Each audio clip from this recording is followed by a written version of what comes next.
Namaste, everybody. Thanks for joining me. This is Tessa Manning, and today we are going to do just 4 yoga poses that will extremely help your legs and your hamstrings. So whether you do yoga, this is your first time yoga, this is suitable for you, especially if you're an athlete, you walk, run, hike, anything like that. This is very important to keep your hamstrings long and lean. Also, some of you may experience low backache, and many times lower backache can come from tight hamstrings. So what you need is your mat, a space at the wall, and a yoga strap. Now, if you don't have a yoga strap at home, that's totally fine. You can grab a scarf or just a belt you would wear around your pants. Anything like that will do. It just has to be flexible enough to use around your foot. So I'm creating these videos, and I'll be creating them publicly throughout the upcoming months in 2018. And they are in anticipation for the launch of a big website that I've been creating with online audio classes and videos. So I will talk more about that after we practice. So let's get started. So you want to have your mat, the short end of your yoga mat, right up against the wall. We'll start with one of my favorite yoga poses, which is called Legs Up the Wall, Urdhva Prasarita Padasana. And you'll start sitting right up close to the wall. Now, if you join me, I know this is a live video, so if you join as I'm teaching it, just feel free to come in and start practicing, and know that this video will be saved so you can watch it and do it on your own afterwards as well. So the best way to come into this pose is to sit right on the very edge of your mat and scoot in as close as you can to the wall. Now, you want to place your shoulder also to the outer edge of the mat. So as I lay down, I lay onto my shoulder and I scoop my buttocks so that both of my buttocks are touching the wall. Then from here, I roll over and bring my legs up the wall and my arms by the side. Hopefully you guys can hear me okay from here. So the first thing I want you to notice is, can you straighten your legs? If your hamstrings are very tight, you may feel like there's no way you can straighten your legs with your buttocks touching the wall. If that's the case, scoot a little bit away from the wall. Now, the second thing to watch for is your sacrum, your top buttocks, lifting off of the floor, or is it on the floor? You want that to be on the floor. So again, if it's lifting up off the floor, back away from the wall just a little bit. Now, once you're situated, bring the 2 feet together. If you tend to have lower back ache, you can keep your feet slightly apart, otherwise feet together. Then you'll press the fronts of your thighs towards the wall, like you're going to touch the backs of the thighs to the wall. And hello there, the hamstrings. Now, from the back of your knee, you'll extend your calf towards your heel up towards the ceiling. And then notice how my toes are pointed straight into the middle of the room. So my feet are parallel with the ceiling. So we're going to move through these poses, not too quickly, but at home you can practice this pose, just this pose on its own, 5 or 10 minutes. It's also really good for the nervous system. It's good for sleep. It's a slight inversion, so it helps the blood go from the legs and pool into the abdominal organs. So it's a very good pose for lots of things. Now, I want you to look at your feet and notice, what are the inner edges of your feet doing and what are the outer edges of your feet doing? You want to extend the inner edges of your feet up towards the ceiling and draw the outer edges of the feet down towards the floor. So if I was there at home with you, I would take the outer edges of your feet and pull them down towards the floor. You'll feel your legs and your hips more when you do that. Now, keep your thighs pressing towards the wall. You'll lift your arms up, palms facing one another. And then exhale, keeping your arms straight. Bring your arms overhead. I'm not so concerned if your fingers touch the floor, but more that your arms stay straight and hands stay shoulder width apart. If you have the flexibility to bring the hands to the floor, great, but otherwise the arms stay up. You should have no pain in the shoulders. So again, thighs press to the wall, and then reach through your fingertips and extend the sides of the trunk to the fingertips. Watch those feet. And then inhale, lift your arms back up, and release your arms by your side. Now to come out of the pose, you'll bend your knees, roll over onto your side, and use your hand to push yourself up. So now we're going to do a pose called Ardha Uttanasana, which is very similar to the last pose we just did in a different configuration. So you'll come to standing and stand close to the wall. Place your hands at about chest height. Now, if you know that the backs of your legs are really tight or you're tight in your back, then it's better to have the hands at shoulder height or even a little bit higher. So you'll have to feel that for yourself at home. So hands at the wall, spread your fingers, and today turn your hands a little bit out to the sides. Now, keeping the legs active, lift your chest, and then step the feet back. Now, as you step your feet back, press your thighs back, press your buttocks back into the middle of the room, and have your feet directly underneath your hips, and straighten your arms. Now, if you see, this pose is very similar to the last pose we just did with the arms overhead. So you have to use your legs in the same way. So the tops of the thighs press back. If you feel your back rounding in this pose, then walk your hands higher. Or if you feel your knees bending, hands walk higher.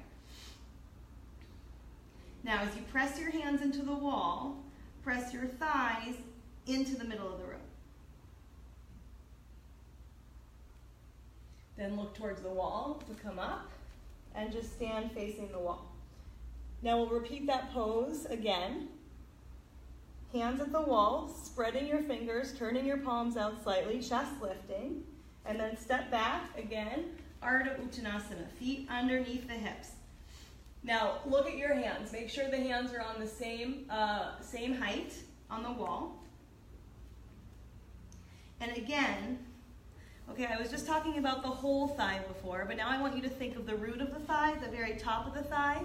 Push that straight back into the middle of the room. And notice how that lengthens your lower back and your rib cage. Now, don't let your head hang. Keep your ears in line with your upper arms. Thighs press back. Look towards the wall to come up and step in. Okay, so Ardha Uttanasana, one of my favorite poses. It's not just good for the hamstrings, it's also very good for the lower back, the middle back, the shoulders, the chest, all of that. So now you'll take your belt. Again, if you don't have a yoga belt, find something. You can use a belt that you use on your trousers or a scarf or something like that. And you'll lay onto your back with your feet at the wall, your legs straight. So you're in a Supta Tadasana, a reclining Tadasana. Now, from here, you'll bend your knees, place your feet onto the floor, and if you place your hand underneath your lower back, you'll feel there's quite a bit of space there. So you'll press into your heels, lift your hips, and then use your thumbs and press the buttocks flesh away from the lower back towards your heels. So you lengthen your lower back. Then bring one foot to the wall, then the other. Now we've been using the legs by pressing the thighs, the fronts of the thighs to the backs of the thighs. So same thing here. Thighs press down towards the floor, legs are active. Then you'll bend one knee, then the other, feet onto the floor. Bend your right knee in towards your chest. Lasso your right foot with the belt and straighten your right leg up. Now notice I have a belt in each hand, so my arms are separated. And I'm working on straightening this right leg. Now, for those of you who are doing this video and you're really tight in your hamstrings, this might be more of what your pose looks like, and that's okay, as long as the leg is straight. For those of you who are extra flexible, same thing. Sometimes we think our leg is straight and it really isn't. So make sure that the back of the leg is open. Now, just like when we had our legs up the wall, the back of the thigh is opening, but from the back of the knee, lift the calf towards the heel, heel towards the ceiling. Now, from here, without moving your right foot or your right leg, slowly straighten your left leg and press your left foot into the wall. Now, the same thing here. Remember when we had two straight legs, that left thigh has to press towards the floor so that you're opening the back of the left leg, and it's a Tadasana leg here. Both legs straight.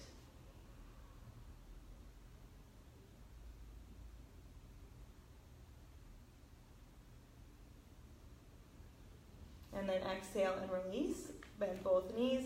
Bring your feet to the floor. Then bend your left knee in towards your chest. Place the belt around the left leg. Straighten the left leg up towards the ceiling. So the two different sides of our bodies are like two different bodies. So you might find this side is tighter or not as tight. So you have to act accordingly. Again, the leg should be straight. Even if the foot is closer to the wall, it's no problem. Press the front of the thigh to the back of the thigh. And from the back of the knee, lift your calf towards your heel towards the ceiling.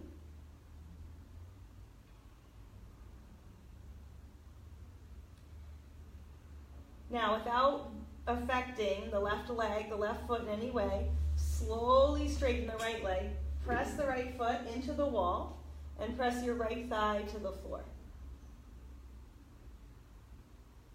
So same thing here, both legs should be straight, and the thigh muscles should be working, active. This pose is called Supta Panangustasana 1. All right, and then come out. Now we're going to repeat. Bend that right knee, place the belt around the right foot, straighten the right leg up. Again, taking a moment to getting that leg straight, the back of the knee, lifting the calf towards the heel, heel up. Straightening that left leg. Left thigh pressing down. Right thigh pressing back. Now look at your right foot. Like when we had legs up the wall, I want you to press the inner right heel, inner edge of the right foot into the belt. Now, you'll take the belt into the right hand so that the right arm is straight. Again, if you're tighter, it might be look something more like this. But get as close as you can to the foot without bending the right leg. Now we're going to do a pose called Supta Panangustasana 2. The left thigh has to keep pressing down. You have to imagine like I'm at your house or you have a baby elephant or something really heavy that's going to sit onto that left thigh as you bring the right leg out to the right. Now, you'll feel if the right leg comes too low, your left thigh will lift up. Don't let that happen. So keep that left thigh moving down as the right leg goes out to the side. Good, and then inhale, lift that leg back up, release the leg down. You stay there. My phone just made a message. I want to make sure this is still going. Okay. All right, bend both of your knees. Place your feet onto the floor. Bend the left knee into the chest. Place the belt around the left foot. Straighten the left leg up. So again, taking the time to get that left leg straight, and from the back of the knee, extending the calf to the heel. Then slowly straightening your right leg. Heel foot presses into the wall. And then activating that right thigh. Right thigh presses down. Now, take the belt into the left hand. Bring the right arm out to the right. Now first, before you even go, just make sure that that right thigh is really pressing to the floor. Imagine someone's going to sit on you, and if you have somebody at home, whether it be a cat or dog or a partner or a friend, they can actually sit onto your right thigh. And then from here, bringing the left leg out to the left with control so that that right thigh stays down onto the floor. Keep extending through the inner edge of your left foot. And then inhale and come up, lift that leg back up, and release the leg down. Bend both of your knees. Now, you can always repeat that pose, just because we're doing a short practice today, we're about to end. So from here, you'll bend your knees in towards your chest, hold your shins, and pull the thighs in towards the abdomen. And then roll over onto your side, push yourself up. And that's that. So those are just 4 simple poses that you can use, super easy, to create a home practice. One of my favorite workshops to teach is creating a home practice. And this is just a short little sequence that took us 15 minutes or less. And if you do that every day, I guarantee your hamstrings will open. Hi, Diane. Hi, Lifelong. So I am launching on Saturday. I'm so excited. I've been working so hard. Every month on my website, you will get 6 audio classes, 2 videos, 1 yoga sequence, and yoga philosophy, and it will rotate every month for the price of a drop-in class. So keep your eye out for that, and thank you for joining me. Namaste. Have a wonderful weekend. Bye.